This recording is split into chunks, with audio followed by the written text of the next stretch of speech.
Hey everyone, welcome back to my channel, The Truth to Trust. If you're new here, I'm so glad you're here. Subscribe for more biblical insights.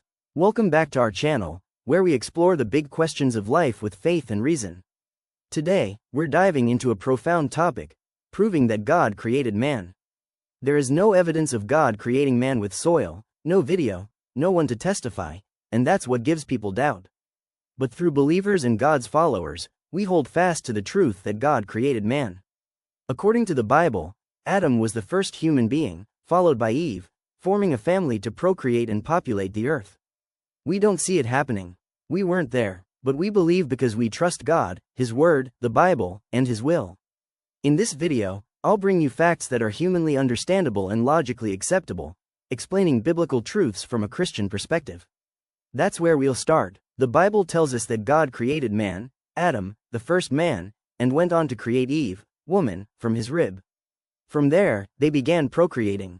The logical truth is, this is how it has always been. Only a man and a woman can procreate when they reach reproductive age. There's no other way. Let's look at Genesis chapter 3 verse 19, where God speaks to Adam after the fall, pronouncing the consequences of sin. By the sweat of your brow you will eat your food until you return to the ground, since from it you were taken. For dust you are, and to dust you will return. This foundational verse ties human mortality to our origin, as Adam was formed from the dust of the ground in Genesis chapter 2 verse 7.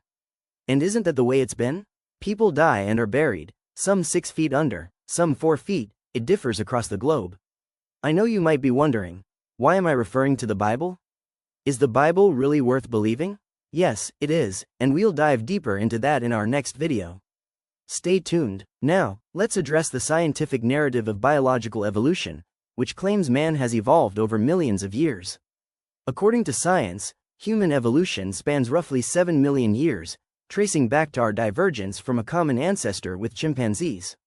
But logically, there's no clear narrative on where it all began, no specific explanation about the chimpanzee itself. Think about it. Everything around us that isn't natural, like trees or animals, has a beginning, an inventor. To put it straight, nothing exists out of nothing or on its own. For a cup to be on the table, someone or something has to place it there. Likewise, humans must have an origin.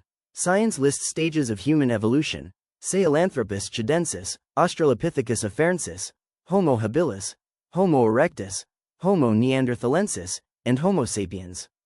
But to prove this logically wrong, if these were true stages, we should see significant numbers of these 6 species walking the earth today, just as we see pregnant women, children, and adults, each age group in significant numbers across the globe.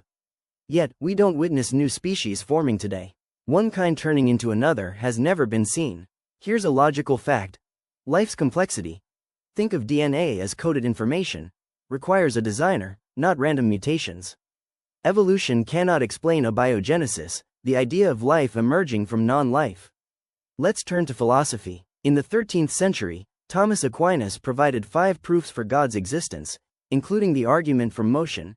Everything in motion needs a first mover, which is God, and the argument from design, where the complex order of life implies a designer. Applied to humanity, this means our existence, consciousness, and moral sense require an uncaused cause. Modern thinkers extend this, arguing that DNA's coded information demands a coder, not random emergence. Then there's Anselm's ontological argument, which posits God as the greatest conceivable being, whose existence is necessary. The cosmological argument, from thinkers like Leibniz, states that the universe's beginning, like the Big Bang, requires a timeless creator outside of spacetime. For humanity, this implies we aren't accidents but intentional products of this creator. Our fine-tuned biology, the sheer improbability of life-forming conditions, points to design. And consider this. C.S. Lewis and others argue that objective morality, like universal human rights, points to a moral lawgiver, God, who created us with inherent ethics. Without this, morality becomes subjective, reducing humans to mere evolved animals without purpose. To conclude, nothing can start from nothing. Nothing begins existing on its own. We don't see it happening, and no one has a clear picture of how it all began. The biblical account of God creating man aligns with logic, reason, and the complexity of life we see around us. So, what do you think? Does the evidence point to a purposeful design by a creator, Or are we left with unanswered questions from evolutionary theories? Share your thoughts in the comments below, and don't forget to like, subscribe, and hit the bell icon for more videos exploring faith, reason, and truth. Stay tuned for our next video, where we'll dive into why the Bible is worth believing. Until then, keep seeking truth.